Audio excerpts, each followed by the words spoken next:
से मत खींचा कर, पिक्सल फट जाते हैं। पेंशनर परिषद के अध्यक्ष ओरल है हमारे पास।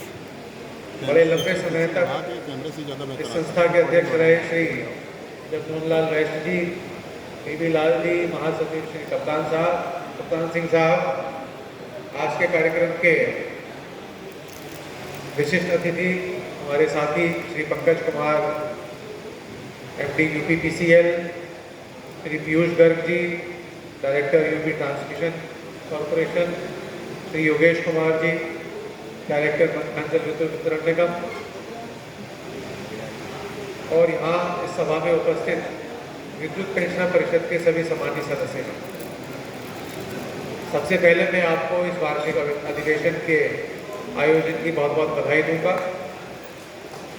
और साथ ही हमारे परिवार के जिन सदस्यों ने 80 वर्ष की अवस्था पार कर ली है, उनको आपके द्वारा जो सम्मानित किया गया है, इस भावना के लिए आप सभी का मैं साधुवाद दूंगा, और जिन्होंने 80 वर्ष की अवस्था पार कर ली है उनको बहुत बहुत बधाई दूंगा, और ईश्वर से कामना करूंगा कि वे इसी प्रकार स्वस्थ और आनंद में अपना जीवन व्यतीत करें।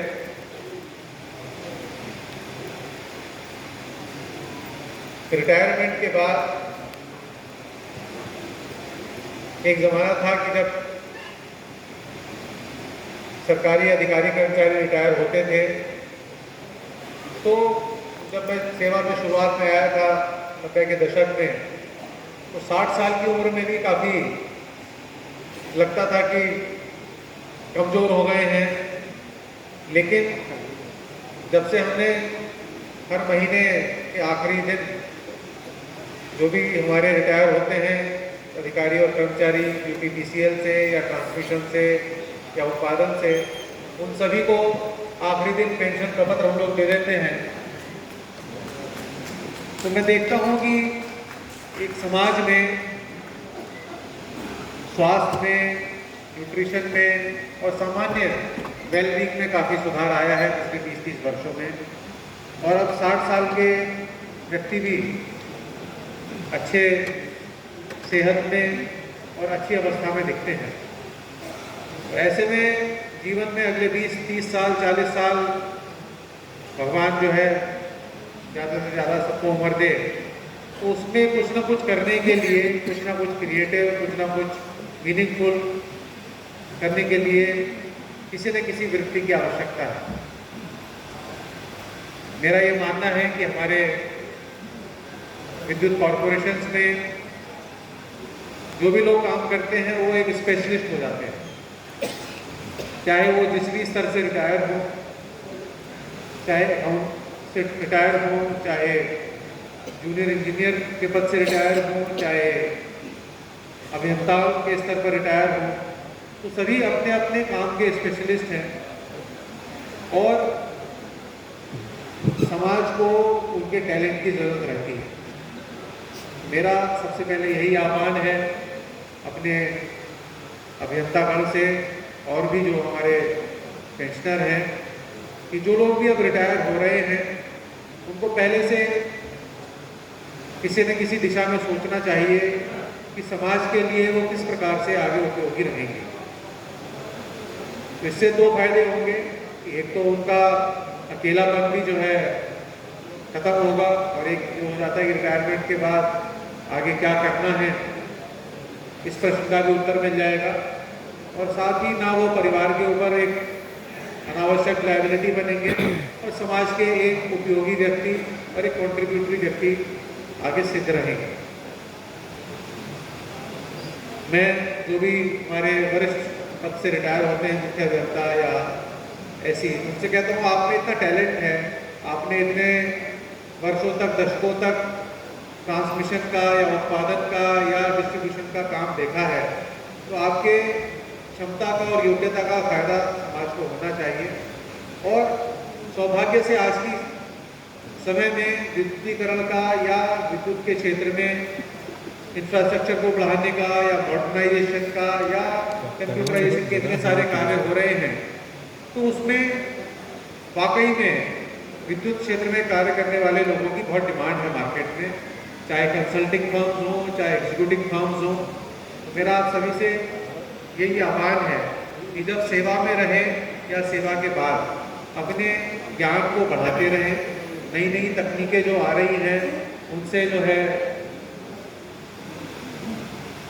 परिचय करते रहें। बहुत सारे ऑनलाइन कोर्सेज भी आते हैं, ऑनलाइन ट्रेनिंग भी होती है। तो ये छोटी छोटी चीज़ें हैं और मुझे खुशी है कि काफ़ी सारे इंजीनियर्स अपने आप को, अपना ज्ञान को बढ़ाते रहते हैं, उसको करंट रखते हैं और उनका फिर जो है बाद में भी सेवा काल के भीतर भी और सेवा काल के बाद भी मार्केट में उनकी डिमांड बनी रहती है। सेवा काल में ऑर्गेनाइजेशन को उनकी डिमांड बनी रहती है कि भाई इन अधिकारी को जो है लीजिए, इनको जो है अच्छी नॉलेज है, इनको उस अच्छी जगह लगाइए, इनसे काम लीजिए। और सेवा के बाद भी उस अधिकारी की जो है मार्केट में, समाज में वैल्यू बनी रहती है कि हाँ भाई इनको आता है। तो विभिन्न कंसल्टेंसी में या गैर सरकारी संगठनों में या अन्य क्षेत्रों में उनकी पूछ बनी रहती है, उनकी मांग बनी रहती है। तो सबसे पहले तो मैं यही कहना चाहूँगा, क्योंकि उत्तर प्रदेश राज्य विद्युत परिषद यूपीएससी भी जब होता था तो बड़े गर्व के का विषय था कि वहाँ के इंजीनियर्स ने जो है, चाहे पावर ग्रिड हो, चाहे एनटीपीसी हो, या देश में और बड़ी बड़ी जो विद्युत से संबंधित संस्थाएं हैं उनमें जाकर कार्य किया है और नए नए कीर्तिमान स्थापित किए हैं। मैं चाहूँगा कि हमारे वर्तमान के परिदृश्य में भी हमारे विद्युत वितरण निगम के जो इंजीनियर्स हैं वो अपने ज्ञान को अद्यतन रखें, बनाकर रखें और जो नए नए आयाम पैदा हो रहे हैं, चाहे कंप्यूटराइजेशन के क्षेत्र में, एआई के क्षेत्र में, डेटा एनालिसिस के क्षेत्र में, स्काडा के क्षेत्र में, इन सब चीज़ों के बारे में वो जानकारी करें और आगे के लिए जिससे कि वो रेलेवेंट रह सकें। आपके समक्ष मैं कुछ बातें भी रखना चाहूँगा कि विद्युत की सप्लाई में दो तरह से अब जो है हमारे सामने चुनौतियाँ हैं। यूपी पावर कॉरपोरेशन, हम लोग के पास लगभग 3.5 करोड़ से ज़्यादा उपभोक्ता हैं और साल में अब हमारा जो अधिकतम डिमांड है वो लगभग 31,000 मेगावाट पहुँच गया है। लेकिन इसी के साथ साथ चुनौतियाँ भी ये हैं कि 3.5 करोड़ उपभोक्ताओं में बहुत बड़ी संख्या, लगभग 90% से ज़्यादा संख्या डोमेस्टिक उपभोक्ताओं की है। और अभी हमारा भले ही हमारा एटीएनसी लॉस कम हो रहा है, डिस्ट्रीब्यूशन लॉस कम हो रहा है, लेकिन अगर हम फाइनेंसेस की तरफ देखें तो हमारा जो सब्सिडी और लॉस फंडिंग है सरकार की, वो जहाँ वर्ष 20-21 में 8,000 करोड़ के करीब थी, अब 24-25 में वो जाके 46,100 करोड़ से भी ज़्यादा की हो जाएगी। यानी सरकार के बजट का एक बहुत बड़ा भाग हमारे सब्सिडी और लॉस फंडिंग के लिए हम जो लॉस उठा रहे हैं उसके लिए जा रहा है। विद्युत विभाग पर सरकार का विशेष कृपा रहती है। आपके जो भी पेंशन के दायित्व हैं या जो भी हैं वो सीधे कोषागार से हो रहे हैं और भी आपकी कुछ जो मांगे हैं वो हम सरकार तक पहुंचाएंगे। लेकिन हमें ये भी सोचना पड़ेगा कि इतनी बड़ी धनराशि जो लॉस फंडिंग में और सब्सिडी में दी जा रही है ये कहाँ तक सस्टेन की जा सकती है। तो देश का जो बजट है उसका एक बहुत बड़ा भाग जो अगर हम सब्सिडी और लॉस फंडिंग में ही दे देंगे तो जो विकास योजनाएं हैं उनके लिए धनराशि कम है। तो इसको सस्टेनेबल किस प्रकार से बनाएं, इसके लिए हमें काफ़ी सोचना होगा और इसके लिए हमें ऐसे कदम उठाने पड़ेंगे जिससे कि हम लोग का लॉस कुछ कंट्रोल में आए। कि अभी भी जो है बहुत बड़ी, जितने की बिजली खरीदते हैं उतना वसूली नहीं कर पाते हैं और जो प्रशासनिक व्यय अलग है, सैलरी का व्यय अलग है, मेंटेनेंस का व्यय अलग है, वो सारे के सारे खर्चे अलग हैं। जितने की बिजली खरीदते हैं उतने का हम रेवेन्यू असेसमेंट भी नहीं करते। तो ये स्थिति वाकई में जो है अनसस्टेनेबल है और इसके लिए जो है हम सभी को एक बार आपस में बैठकर सोचने की ज़रूरत है कि किस प्रकार से इस स्थिति से हम लोग उबर सकते हैं। जिस प्रकार से महीने के आखिरी दिन सभी पेंशन प्रपत्र सेवानिवृत्त होने वाले कार्मिकों को दिए जा रहे हैं, इसी तर्ज पर प्रत्येक त्रैमास में एक विद्युत अदालत भी लगाई जा रही है। और मुझे ये कहते हुए खुशी है कि जहाँ जनवरी में 500 से अधिक पेंशन केसेस हमारे पेंडिंग थे पुराने, आज की लाइव चला दो। स्थिति में वो 30-35 केसेस ही बचे हैं जो पुराने पेंशन के जो है बचे हुए हैं, और वो सभी केसेस सेवानिवृत्त कार्मिक के या उनके परिवार के ही कारण जो है लंबित हैं कि वो कुछ प्रपत्र नहीं दे पा रहे हैं, या आपस में परिवार में झगड़ा है, या कुछ कोर्ट केसेस हैं। उसके अलावा जितने भी हमारे पास पेंडिंग केसेस थे पेंशन के, सबका निस्तारण कर दिया गया है। और इसके लिए हमारे डायरेक्टर P&A तीनों कॉरपोरेशंस के और हमारे 5 वितरण निगमों के जो डायरेक्टर P&A है और उनके अधीन जो हमारे इस्टेब्लिशमेंट के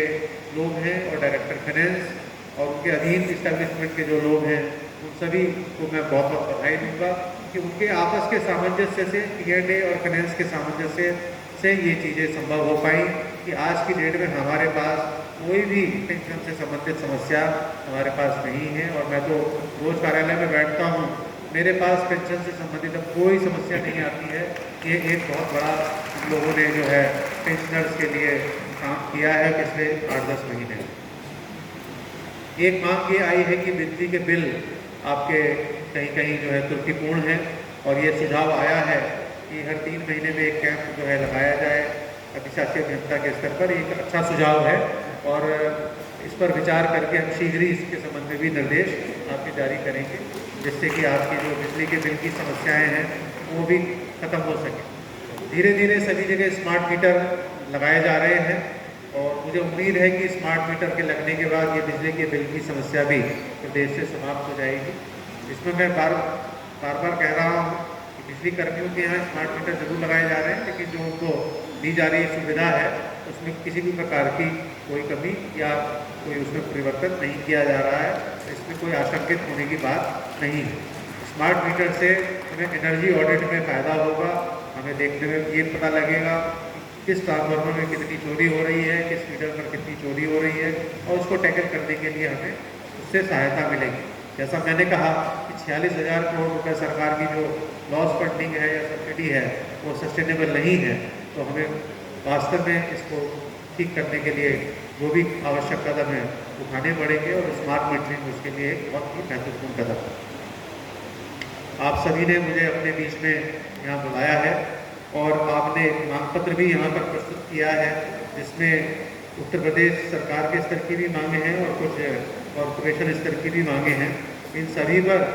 मैं आप सभी को विश्वास दिलाता हूँ कि आपके पदाधिकारियों के साथ हम लोग इसमें बैठेंगे, इस पर चर्चा करेंगे, और जो भी हमारे वित्तीय संसाधनों में संभव हो सकेगा उसको हम पूरा का पूरा आपकी मांगे को पूरा करने के लिए पूरा प्रयास करेंगे, और उत्तर प्रदेश शासन को भी जो भी संभव होगा उसकी संस्तुति भी करेंगे। एक बार मैं पुनः आप गोयल साहब का और कप्तान सिंह साहब का और सभी पदाधिकारियों का और यहाँ पर उपस्थित सभी विद्युत पेंशनरों का बहुत बहुत हृदय से आभार व्यक्त करता हूँ कि आपने मुझे विगत वर्ष की भांति इस बार भी मुझे अपने बीच में बुलाया है और सम्मान दिया है। मैं आप सबका भी हृदय से सम्मान करता हूँ, अभिवादन करता हूँ।